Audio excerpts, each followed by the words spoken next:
Hello guys, welcome back to the channel. आप लोग का स्वागत है मेरे प्यारे से चैनल पे। और आज जो हम पढ़ने वाले हैं वो करने वाले हैं हम chapter number 3, accounting assumptions and principle. बहुत ही इंपॉर्टेंट चैप्टर है क्लास 11th का। तो पहले समझते what is assumptions and what is principles. तो देखो, बात को ध्यान से समझना हो, फिर हम जानेंगे कितने अजम्पशन है कितने प्रिंसिपल्स है। देखो, अकाउंटिंग जो है वो साइंटिफिक तो है नहीं। बनाया किन्होंने? इंसानों ने बनाया। तो जब इंसान कुछ बनाता है, क्योंकि अकाउंटिंग इज आर्ट, कला है, तो जब इंसान कुछ बनाता है तो उससे रिलेटेड वो रूल्स एंड रेगुलेशंस भी बनाता है। क्यों बनाया जाता है rules and regulation? Rules and regulation इसलिए बनाया जाता है कि सब कुछ सिस्टमैटिक मैनर में चले। अगर रूल्स एंड रेगुलेशन ही नहीं होती फिर तो जो भी जैसे भी करे, आप किसको गलत और किसको सही ठहरा सकते थे। जैसे मैं आपको एग्जांपल दूं, रेड लाइट के रूल बने, अगर रूल नहीं होते तो कोई रेड पे भाग रहा होता, कोई ग्रीन पे भाग रहा होता, कोई येलो पे भाग रहा होता। आप किसको बोलते सही और किसको बोलते गलत? नहीं कह सकते थे। पर रूल बनाया गया है तो पता है कि रेड पे रुकना है और ग्रीन पे चलना है। तो अब कोई इसको तोड़ेगा तो रूल से गलत कर रहा है, तो उसके खिलाफ जो भी था। छोड़ बात को, बस समझे कि रूल्स एंड रेगुलेशन जो हम बनाते हैं उसका पर्पस क्या होता है कि चीजें सिस्टमैटिक मैनर में चले, एक जैसा सब करे, लोगों को उसके ऊपर भरोसा, ट्रस्ट हो। अगर रूल्स नहीं होते तो कोई कुछ भी करता तो किसकी बात को मान जाता, किस पे ट्रस्ट होता? नहीं होता। लेकिन रूल्स बने हैं तो हर इंसान वैसे ही करेगा, तो धीरे धीरे वो इंसानों के हैबिचुअल में जाती है और लोगों को उस पर भरोसा होने लगता है और चलती रहती चीजें। तो समझ गए रूल्स एंड रेगुलेशंस क्या है? तो वही हमें यहाँ पढ़ना है। बिल्कुल का बिल्कुल पूरा चैप्टर जो है वो याद करने वाला, कुछ भी समझने वाला नहीं, बस याद रखना कि ये प्रिंसिपल ये कहता है, ये रूल्स ये कहता है। ठीक है, तो बस याद रखना। और एग्जाम के पॉइंट ऑफ व्यू से बहुत इंपॉर्टेंट है क्योंकि यहां से 6 नंबर के क्वेश्चन आएंगे।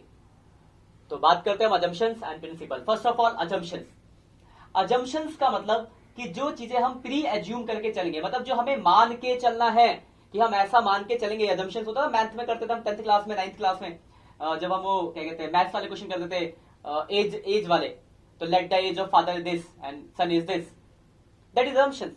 तो वैसे ही अकाउंट में आपको 3 अजम्पशंस पढ़ने हैं और प्रिंसिपल्स यानी सिद्धांत, किन रूल्स और रेगुलेशंस को फॉलो करके चला जाएगा। तो जो हमें रूल्स एंड रेगुलेशन मतलब प्रिंसिपल्स जो पढ़ने हैं वो कुल मिला के 11 पढ़ने हैं। तो 11 प्रिंसिपल्स, 3 अजम्पशंस, कुल मिला के हमें पढ़ने हैं 14।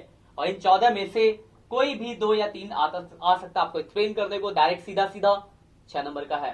तो बहुत ही इंपॉर्टेंट है, एक एक करके ध्यान से समझ लेना। तो लेट्स स्टार्ट द टॉपिक। तो सबसे पहले हमने अजम्पशंस की बात करी, इस पे मैंने 2 अजम्पशंस लिखे, एक एक करके दोनों को समझते हैं। अभी हम बात कर रहे हैं फिलहाल किसकी? अजम्पशंस की। तो first assumption is going concern assumption. तो what is going concern assumptions? Going concern assumption, going चलता रहेगा। तो गोइंग कंसर्न अजम्पशन ये कहता है कि अगर हम कोई बिजनेस स्टार्ट करते हैं तो हमारा ये अजम्पशन होता है कि जो बिजनेस की लाइफ होगी वो इन्फिनिटी पीरियड ऑफ लाइफ होगी। आप अपनी जनरल लाइफ में क्या करते हो? मान लो अगर मैं कोई बिजनेस स्टार्ट करूंगा तो क्या कभी हम ये सोचते हैं कि 10 दिन बाद बिजनेस बंद कर देंगे या 2 साल बाद या 4 साल बाद? कोई भी नहीं सोचता। हर इंसान जब अपना कोई बिजनेस का धंधा स्टार्ट करता है, बिजनेस, तो उसके दिमाग में एक ही चीज होती है कि मैं अपने बिजनेस को बहुत ऊपर तक लेके जाऊंगा। हम बानी को फेल कर देंगे। नहीं सोचोगे क्या? अगर तुम अपना बिजनेस स्टार्ट करोगे तो क्या सोचोगे कि यार हाँ 2 साल में बंद कर दूंगा? कोई नहीं सोचता। सबका यही होता है कि टॉप पे जाऊं, फंडामेंटल अच्छे होंगे तो और कॉन्सेप्ट अच्छे होंगे तो पहुंच जाओगे, वरना बहुत सारे बिजनेस बंद होते हैं। बट जो बंद होते हैं क्या, वो ये सोच के बिजनेस स्टार्ट करते कि हम बंद करेंगे। अगर कोई हर इंसान ये सोचने लग जाता तो फिर कोई बिजनेस स्टार्ट ही नहीं कर पाता। तो बिजनेस जो स्टार्ट होता है उनका यही अजम्पशन है कि जो लाइफ होगी वो इन्फिनिटी पीरियड ऑफ लाइफ होगी। तो देखो यही बात यहाँ पे बोली गई है, देखो लिखा है, this concept assume that every business has a long indefinite life, मतलब उसकी जो लाइफ होगी वो इन्फिनिटी पीरियड ऑफ लाइफ चलती रहेगा बिजनेस, कभी बिजनेस के बंद होने की बात नहीं की जाएगी। Since financial statements are prepared on the basis of the concept all fixed assets shown in their books and cost ignore their market value, ये सब बात तो एक्स्ट्रा आपको एडप्ट करने के लिए बोल दी गई है। मतलब बेसिकली आपको याद, क्योंकि हम आगे प्रिंसिपल में पढ़ लेंगे। बेसिकली प्रिंसिपल का जो मतलब है वो यही है कि जो लाइफ होगी वो, जो पहली लाइन है यही मेन लाइन है इसकी, इन्फिनिटी पीरियड ऑफ लाइफ होगी। अब मान लो ये 3 नंबर में आ गया तो अब सिर्फ इतना तो नहीं लिखोगे, तो इसके अलावा आपको एग्जाम्पल एड करेंगे। हाँ, mister x start is business, नाम लिखना बिजनेस का, संजीव लिमिटेड, कुछ भी लिमिटेड। तो जो उनके अजम्पशंस होगा, उनकी जो थॉट्स प्रोसेस होगा, ये होगी मेरी लाइफ होगी जो बिजनेस की वो इन्फिनिटी पीरियड ऑफ लाइफ होगी। ऐसे करके आप एग्जांपल ऐड कर सकते हो जब ज्यादा 3 नंबर में आ जाए। तो 2 नंबर में, 1 नंबर में आता है डायरेक्ट एक्सप्लेन कर दो, ज्यादा का आता तो आप एग्जांपल्स ऐड कर देना। एग्जांपल्स जो बता रहा हूँ आपको याद है तो अच्छी बात है, वरना एग्जाम में डाले टाइम बुक जो है आपकी, बुक में अजम्पशन के साथ एग्जाम्पल दिया गया है तो उस एग्जाम्पल को एक बार पढ़ लेना, लिख देना। वैसे तो आपके वीडियो देखोगे याद रहेगा, लिख दोगे चल फटाफट। तो ये पहला जंक्शन हो गया गोइंग कंसर्न। दूसरा consistency. What is mean by consistency? क्या मतलब होता है कंसिस्टेंसी का भाई? कंसिस्टेंसी मतलब लगातार एक जैसा। जैसे मैं बोलूं क्लास में जो बैच में आने का जो टाइम है, सपोज 6 बजे का बैच है, कोई बच्चा कभी 6 बजे आ जाता है, कभी 5:30 आता है, कभी 6:30 आता है, कभी आता ही नहीं है, तो ही इज या she is not consistent about the class, उसके अंदर कंसिस्टेंसी नहीं है। और कोई डेली टाइम पे पहुंचता है तो कंसिस्टेंसी है। मतलब कंसिस्टेंसी मतलब हमेशा एक जैसा, लगातार। अब आते कि अकाउंट्स में इसका क्या मतलब हो गया भाई? तो देखो जब हम आगे पढ़ेंगे ना तो बहुत सारे मेथड्स और फॉर्मुले और बहुत सारे टेक्निक्स पढ़ने को मिलेंगे अकाउंटिंग के अंदर। अभी आपने नहीं पढ़ा, धीरे धीरे आएगा। जैसे मैं एग्जांपल देता हूं, आपने डेप्रिसिएशन के बारे में पढ़ा है कि एसेट्स की वैल्यू कम होना, तो डेप्रिसिएशन के भी मेथड है, straight line method, return down value method, diminishing balance method, ऐसे बहुत सारे मेथड्स हैं। 2 मेथड अभी आप 11th में ही पढ़ोगे, चैप्टर 14 है आपका डेप्रिसिएशन। तो बट क्या कहता है ये? तो कंसिस्टेंसी अजम्पशन कहता है कि जो भी मेथड्स, फॉर्मुले, अजम्पशंस आप एक बार अडॉप्ट करो, आपको थ्रू आउट द ईयर वही प्रोसेस को लेके चलना है। ऐसा नहीं कि आप बीच बीच में मेथड बदलते रहोगे। That is consistency assumption. तो यही लिखा है, this principles requires that accounting practice, तो जो भी प्रैक्टिस ले लो, methods and techniques used by the business unit should be consistent. Consistent हो जाए। Business unit can adopt any accounting practice, but once a practice is chosen it must be used for the number of years। मतलब ऐसा नहीं कि कोई hard and fast rule आपको यही लेना है, कोई भी आप प्रैक्टिस ले सकते हो। जैसे मैंने सपोज डेप्रिसिएशन के लिए मैंने स्ट्रेट लाइन मेथड ले लिया, तो आपने स्ट्रेट लाइन मेथड ले लिया, कोई दिक्कत नहीं, आप रिटर्न डाउन भी ले सकते हो। बट अगर आपने एक बार अडॉप्ट कर लिया तो आपको through out the year two year आपको यही कैरी, ये नहीं कि पहले ये 2 दिन तो एक साल ये लगा दिया, दूसरे साल वो लगा दिया, 6 महीने में चेंज कर दिया, 6 महीने, वो नहीं। जो भी प्रैक्टिस मेथड टेक्निक्स आप लोगे थ्रू आउट द ईयर आपको वही कंटिन्यू करना है। तो ये देखो 2 अजम्पशंस हो गए, आप इसका स्क्रीनशॉट ले लो, लिखने के काम आएगा आपके। थ्रू इसका मतलब नोट्स बना लेना आप, ठीक। अब आते हैं आगे की तरफ, ले लिया होगा आपने स्क्रीनशॉट। तीसरा अजम्पशन, क्योंकि 3 ही अजम्पशंस है, फिर हम प्रिंसिपल्स पे आएंगे। थर्ड अजम्पशन है आपका accrual assumption. Accrual assumption, accrual assumption 2 बातें करता है। एक ये बात करता है इनकम की, और एक ये बात करता है एक्सपेंसेस की। क्या कहता है? तो इनकम के लिए क्या कहता है और खर्चों के लिए क्या कहता है? तो ये इनकम के लिए कहता है कि income are recorded at the time of earn, actual money receive और नॉट। मतलब इनकम को हम उस दिन लिख देंगे जिस दिन हमने कमाया है, चाहे हमें एक्चुअल पैसा मिला हो या ना मिला हो। जैसे सपोज एग्जांपल आप ऐड कर दो एग्जांपल, मान लो XYZ लिमिटेड कंपनी है, he earn during the year 5 lakh, out of this 3 lakh were receive and 2 lakh yet to be receive. 5 lakh कमाया, 3 लाख मिल गया, 2 लाख मिलना बाकी है। But as per the accrual आप इनकम में जो दिखाओगे इस साल की इनकम वो 5 लाख दिखाओगे। मतलब income are recorded at the time of earn, जैसे ही कमाओगे आप लिख दोगे, चाहे आपको पैसा मिला हो या फिर नहीं मिला हो। सेम बात ही खर्चों के लिए करता है कि expenses are recorded at the time of incurred, actual cash paid और नॉट। मतलब अगर कोई खर्चा हो गया तो आप लिख दोगे, चाहे आपने पैसा पे करा हो या ना करो। जैसे एग्जांपल, इस साल सपोज मैंने 3,000 रुपए रेंट पे कर दिया, 2,000 पे करना बाकी है, तो जेब से तो 3,000 गया, बट मैं अपना जो एक्सपेंस दिखाऊंगा वो पूरे 5,000 रुपए दिखाऊंगा, टोटल खर्चा जो हुआ इस साल का। एक्रूवल अजम्पशन नहीं कहता। देखो 2 बातें। According to the accrual assumptions, a transaction is recorded in the books of account at the time when it is entered and not when transaction take place। मतलब सेटलमेंट के टाइम नहीं, जब होगा तब। जैसे सपोज सैलरी का जो खर्चा हुआ 2,000 हो गया 1 जनवरी को, लेकिन आप पेमेंट करो फरवरी में, हुआ कब? जनवरी, तो आप जनवरी में लिख दोगे। फिर आगे देखोगे क्या 10, तो आप दोनों की बात करें। Revenue is recognise when is realise, that is when sale is completed और सर्विस आर rendered। मतलब जैसे आप अगर गुड्स बेचो तो गुड्स बेचते ही रेवेन्यू हो गया, चाहे कैश मिला नहीं मिला, या सर्विस देते ही रेवेन्यू हो गया। जैसे मैं सर्विस पढ़ा रहा हूँ, सपोज मैंने बच्चों से 1,000 रुपए फीस ले रहा हूँ और मैंने 20 बच्चे पढ़ाए, तो इस महीने 20,000 रुपए मेरी इनकम हो गई, रेवेन्यू हो गया। चाहे मुझे पैसा 20 बच्चों का आया हो, चाहे 18 का आया हो, चाहे 15 का आया हो, रेवेन्यू में पूरा 20,000 दिखाऊंगा। वैसे खर्चों के लिए वाइस वर्सा। देखो immediately when that cash service और नॉट, मतलब चाहे पैसा मिला हो या ना मिला हो। Similarly, expense के लिए expense are recognized and expenses in the accounting period in which the revenue related to this transaction whether paid or not। मतलब क्या है? चाहे आपने पैसा दिया हो या ना दिया हो, अगर आपका खर्चा हो गया तो आप लिख दो। मतलब सीधी सी बात, अगर शॉर्ट बोले तो 2 बातें हैं, खर्चा और इनकम। तो एक बार तीनों को शॉर्ट में रिवाइज कर दूं मैं। पहला था गोइंग कंसर्न। गोइंग कंसर्न क्या था कि जो बिजनेस की लाइफ होगी वो इन्फिनिटी पीरियड ऑफ लाइफ, मतलब चलता रहेगा बिजनेस लगातार। कंसिस्टेंसी क्या कहता था कि जो भी मेथड्स और फॉर्मूले आप एक बार लगाओगे थ्रू आउट द ईयर आपको वही प्रिंसिपल प्रैक्टिस फॉलो करते हुए चलना है। और तीसरा एक्यूरेट जंक्शन दो बातें करता है, इनकम जब कमाओगे तब लिखोगे चाहे पैसा मिला हो या ना मिला हो, और खर्चे जब हो जाएंगे तब लिखोगे चाहे आपने पेमेंट करी हो या ना करी हो। ये तीन अजम्पशंस है। ये तीसरा भी स्क्रीनशॉट ले लो आप ले लो आराम से, मेरे हिसाब से कोई डाउट नहीं होगा, याद करना पड़ेगा भाई आपको, ये है ना, तो याद कर लेना। अब आते हैं प्रिंसिपल्स पे। प्रिंसिपल तो सबसे पहला है बिजनेस एंटिटी प्रिंसिपल या अकाउंटिंग एंटिटी प्रिंसिपल भी हम कहते हैं। What is business entity principle? Business entity principle का मतलब है कि business and owner are two separate entity, accounting should be made business point of view. First lecture में मैंने आपको बताया था और आप लोग जनरल भी जानते हो, जैसे मेरा नाम है संजीव और मेरा जो इंस्टीट्यूट है वो है संजीवनी क्लासेज या मेरा स्टडी क्लब 24/7, मेरा ऑनलाइन प्लेटफॉर्म ये है, ऑफलाइन संजीवनी क्लासेस। तो मैं ऑनर हूं और मेरा बिजनेस है, तो ऑनर है संजीव और बिजनेस है संजीवनी क्लासेस। तो जो भी काम होंगे ना मेरे नाम से नहीं होंगे, मेरे बिजनेस के नाम से होंगे। मतलब business and owner are two separate entity and accounting should be made business point of view. बस ये बेसिकली बात ही कहता है। देखो ये लिखा है, this concept considered a business unit as a separate entity. मतलब बिजनेस जो सेपरेट है, business and businessman are two separate entity and all the business transactions are recorded in the books of account business point of view। देखो मैंने सिर्फ main बात यहाँ पे लिखी है, इसमें एक दो लाइन और ऐड कर सकते हो आप, और अगर 3 नंबर में आया तो आप एग्जांपल ऐड कर, जैसे मैंने संजीव वाला अपना एग्जांपल दिया, आप कोई भी एग्जांपल दे सकते हो, इमेजिनरी एग्जांपल आप दे सकते हो। तो बिजनेस एंटिटी प्रिंसिपल क्या कहता है कि business and businessman are two separate entity and accounting should be made business point of view. Clear है बात? अगले आते हैं। अगला मनी मेजरमेंट प्रिंसिपल। तो मनी मेजरमेंट प्रिंसिपल क्या कहता है? Second one is money measurement principle. बात कर लेते हैं, फर्स्ट हो गया था आपका मनी मेजरमेंट प्रिंसिपल। तो मनी मेजरमेंट देखो बढ़िया, मनी मेजरमेंट जब मैंने आपको चैप्टर फर्स्ट पढ़ाया था वहां भी मैंने आपको एक बात बताई थी कि मनी के टर्म में जो होता है उन्हीं चीजों को हम लिखते हैं इसी प्रिंसिपल की वजह से। तो मनी मेजरमेंट प्रिंसिपल कहते हैं only those transactions are recorded in the book of account which are in terms of money. मतलब वो बातें जिनको आप मनी के टर्म में एक्सप्रेस कर सकते हो उन्हीं को आप अकाउंटिंग में जगह दोगे, जिनको मनी के टर्म में नहीं दिखाया जा सकता उसको नहीं लिखोगे। अब आते थे मनी के टर्म में क्या नहीं दिखाया जा सकता, जैसे मैंने बोला लेबर जो होते हैं ना, लेबर का प्रोडक्टिव लेबर मतलब उसकी बहुत ईमानदार है, बहुत मेहनती है।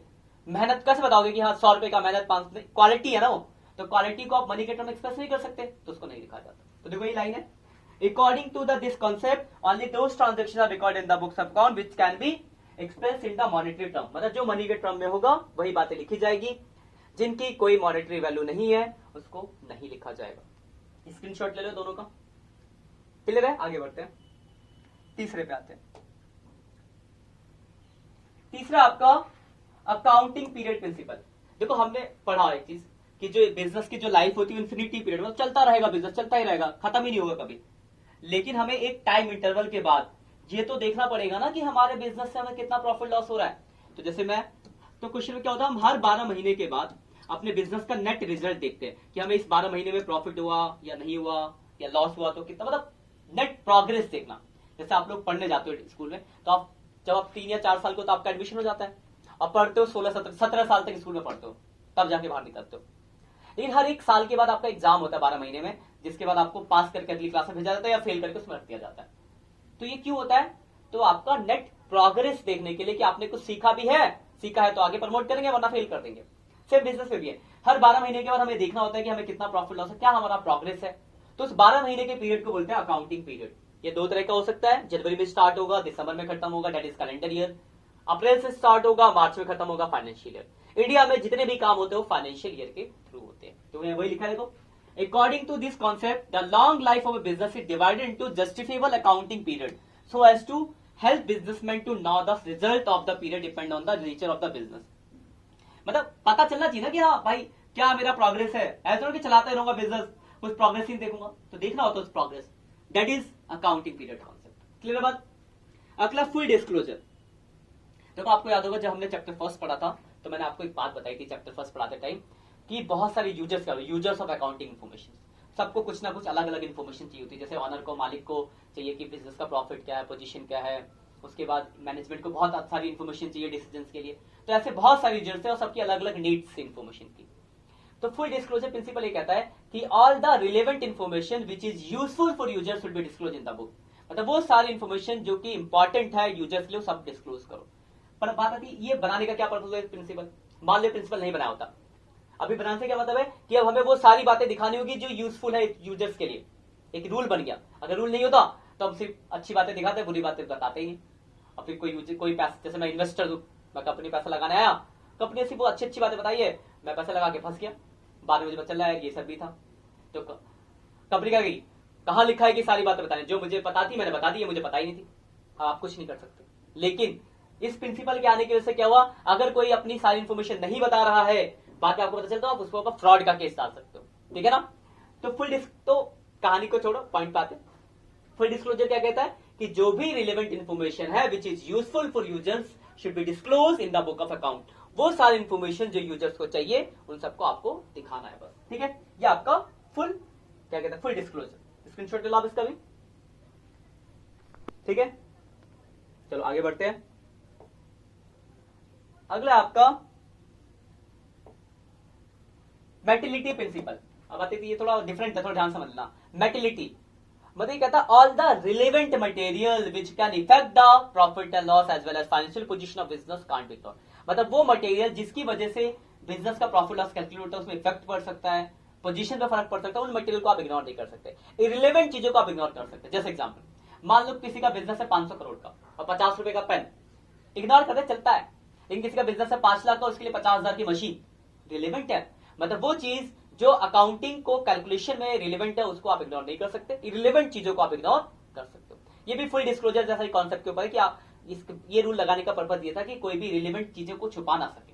देखो लिखा हुआ ये, this principle emphasizes that only those transactions should be recorded which are material or relevant for determining the income of the business। Income भी बोल सकते हैं, फाइनेंशियल पोजीशन भी बोल सकते हो। मतलब वो सारी इंफॉर्मेशन, वो सारे मटेरियल जिसका इफेक्ट इग्नोर करने से आपकी पोजीशन, आपका प्रॉफिट, आपका इनकम इफेक्ट कर जाए, वैसी चीजों को आप इग्नोर ना करो। वो सारी रिलेवेंट इंफॉर्मेशन दिखाओ। रिलेवेंट चीजों को, मटेरियल को आप इग्नोर कर सकते हो। लाइक फुल डिस्क्लोजर जैसा ही है, बट वो बात करता था इंफॉर्मेशन की और ये बात करता है मटेरियल की। क्लियर बात, कॉन्सेप्ट वही है पूरा। अगला है प्रूडेंस प्रिंसिपल, कंजर्वेशन प्रिंसिपल। क्या है इसमें, एक लाइन है, do not anticipate any profit but provide all the possible losses. मतलब कोई भी फ्यूचर में आपका प्रॉफिट होने वाला है तो आप उसको रिकॉर्ड मत करो, बट जितने भी पॉसिबल लॉसेस होने वाले हैं फ्यूचर में, उनके लिए आज से प्रोविजन बनाओ। जिंदगी हम रियल लाइफ में ही करते हैं। आपको एग्जांपल कहानी सुनाता हूँ। सपोज मैंने कहा यार परसों मुझे 500 रुपए मिलने वाले हैं, तो तुम बोलो कि चल ठीक है आज पिज्जा खिलाऊंगा क्या, कभी नहीं। मतलब पैसे तो आंदे भाई, तब तो खिलाऊंगा। मतलब फ्यूचर में अगर प्रॉफिट होना है तो उसके लिए हम आज से खर्चा नहीं करते, आएगा तब करेंगे। लेकिन मान लो 4 नवंबर को मेरा बर्थडे आ रहा है, तो मुझे पता है इतने सारे बच्चे, सबको पार्टी देनी है, 10-15 हजार रुपए का खर्चा हो जाएगा, तो मैं आज से पैसा अरेंज करने लग जाऊंगा, है ना। तो मतलब क्या है, रियल लाइफ में ही तो करते हैं। मतलब फ्यूचर में अगर कोई प्रॉफिट हो रहा है तो आप आज रिकॉर्ड मत करो, हो जानते हो प्रॉफिट तब लिखेंगे। लेकिन जितने भी पॉसिबल लॉसेस होने वाले हैं उनके लिए आज से प्रोविजन हम बनाते हैं। तो आप पढ़ोगे प्रोविजन फॉर टैक्स बनाते हैं, प्रोविजन फॉर बैड डेब्ट्स, कोई भागने वाला उसके लिए प्रोविजन, इनकम होगा उस पर टैक्स देना उसके लिए, ऐसे बहुत सारे प्रोविजन बनते हैं। मतलब सीधी भाषा में बोला जाए तो फ्यूचर में अगर कोई प्रॉफिट हो रहा है तो आज हम उसको रिकॉर्ड नहीं करेंगे, बट फ्यूचर में जितने भी पॉसिबल लॉसेज है उसके लिए आज प्रोविजन बनाएंगे। ठीक है, स्क्रीनशॉट ले लो आप इसका भी। वेरी गुड, बस थोड़े और रह गए। अगला है historical cost principle. Historical cost, जब ये मैंने आपको चैप्टर फर्स्ट में जब लिमिटेशन बताया था तब भी चीज बताई थी कि accounting does not indicate the realiser value due to historical cost principle. ये वही है भाई हिस्टोरिकल कॉस्ट प्रिंसिपल। मतलब क्या कहता है हिस्टोरिकल कॉस्ट प्रिंसिपल, कि कोई भी एसेट्स अगर आप खरीदोगे तो खरीदते टाइम जो पैसा पे कराया आपने उसी वैल्यू पे एसेट्स को लिखोगे, मार्केट वैल्यू को आप नहीं लिखोगे। हाँ, आप बस अपने हिसाब से डेप्रिसिएशन लगा सकते हो, डेप्रिसिएशन से ही बस वैल्यू को घटाओगे, और बहुत सारी चीजों से एसेट्स की वैल्यू चेंज होती है, उन सब फैक्टर्स को आप शो करके नहीं चलोगे। मतलब पुरानी वैल्यू को कंटिन्यू करते हैं, मार्केट वैल्यू को शो नहीं किया जाएगा। That is historical cost principle. देखो ये लिखा है, according to this concept all fixed assets are recorded in the books at cost, the price paid acquiring them. मतलब खरीदते टाइम जो आपने पैसा पे, यही मेन बात। आगे देखो क्या, एनी सब्सिक्वेंट इंक्रीज और decrease in the their value is not show in the record except depreciation. Depreciation को छोड़ के बाकी कोई भी चीज है जिससे चेंज होता है उसको आपको शो करने की जरूरत नहीं। ये बात कीजिए। मतलब क्या, सीधी सी बात है, बोल जाए कि एसेट्स को जिस वैल्यू पे आपने खरीदा है, खरीदते टाइम जो पैसा पे किया आपको वो वैल्यू लिखनी है, और डेप्रिसिएशन लगा सकते हैं हम, बट मार्केट वैल्यू को शो नहीं किया, मतलब पुरानी वैल्यू कंटिन्यू करके चलना, that is historical cost principle. कमी है अकाउंटिंग के। अगला मैचिंग प्रिंसिपल। यहाँ पे देखो एक फॉर्मुला मैचिंग का, revenue equal to income equal to revenue minus, यहाँ पे कॉलम में दिखने होगा आपको formula, income equal to revenue minus expense. तो मैचिंग प्रिंसिपल कहता है कि एक अकाउंटिंग पीरियड के, मतलब जो 12 महीने का अकाउंटिंग पीरियड है, उसके सारे रेवेन्यू में से एक्सपेंस को डिडक्ट करके इनकम निकालना, दैट इज मैचिंग प्रिंसिपल। देखो ये लिखा है, the concept state that it is necessary to charge all the expenses incurred to earn revenue during the accounting period against that revenue is ordered to be ascertain the net result। ठीक, that is matching। मतलब एक business के revenue में से एक साल के सारे एक्सपेंस को हटा के प्रॉफिट फाइंड आउट करना, दैट इज मैचिंग प्रिंसिपल। सीधी सी बात में बात की जाए तो क्लियर वन, स्क्रीनशॉट ले लो आप इसका भी। उसके बाद हम आगे बढ़ते हैं, क्लियर बात, आगे देखते हैं। अगला है बस खत्म, याद है बस। डुअल एस्पेक्ट बाहर पड़ता, डेबिट क्रेडिट। हर एक ट्रांजैक्शन के दो इफेक्ट होंगे, एक अकाउंट डेबिट होगा, एक अकाउंट क्रेडिट होगा, ये प्रिंसिपल ही कहता है। Every transaction has two effect, one account should be debit and other is credit. हर एक के दो इफेक्ट होंगे, एक डेबिट होगा, क्रेडिट होगा, यही कहता है डुअल एस्पेक्ट प्रिंसिपल। देखो क्या, this concept also known as equivalent concept significant that every business transaction has two folding effect of every transaction effect and this two account, that is debit or credit। Book keeping accounting में पढ़ता है पहली class से कि हर transaction के दो जगह effect पड़ेंगे, अकाउंट डेबिट होगा, दूसरा, ये प्रिंसिपल यही है।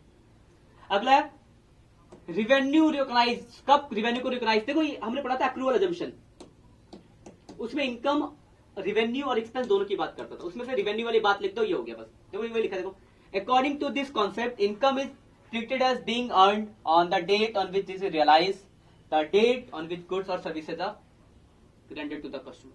मतलब जिस दिन, वही बता, आधी बात लिखना है, एक्रूअल अजम्पशन की आधी बात लिख दो, सीधी सी बात सुन लो।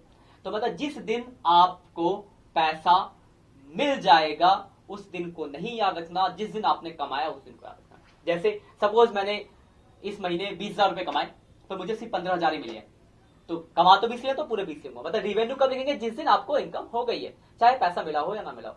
तो एक्रूअल अजम्पशन में से सिर्फ इनकम वाली बात को उठा के लिख दो, नया याद रखने की जरूरत नहीं। और लास्ट है वेरिफिएबल ऑब्जेक्टिव कॉन्सेप्ट। तो हमने पढ़ा है कि अकाउंटिंग जो होती है वो एविडेंस और वाउचर्स के बेस पे होती है। तो ये प्रिंसिपल कहता है first of all verify all the evidence and voucher then accounting should be. मतलब पहले सारे एविडेंस और वाउचर को वेरीफाई कर लो, उसके बाद आपको अकाउंटिंग करने, जो भी वाउचर, बिल जितने भी वाउचर्स होते हैं सबको वेरीफाई कर लो। ये इसमें लिखिए, इसका भी स्क्रीनशॉट ले लो। तो इतने ही आपके अजम्पशन एंड प्रिंसिपल है, कुल मिला के 3 अजम्पशंस और 11 प्रिंसिपल। अच्छे से इन्हें पढ़ लो, शॉर्ट नोट बना लो, याद कर लो, क्योंकि बहुत ही ज्यादा इंपॉर्टेंट है, आपके एग्जाम में आएगा ही आएगा। तो बस आज का लेक्चर हम यहीं खत्म करते हैं, मिलते हैं नेक्स्ट लेक्चर में, तब तक के लिए बाय बाय। और अगर आपको कोई डाउट हो रहा है तो आप कमेंट करके मुझसे पूछो, उसका आपको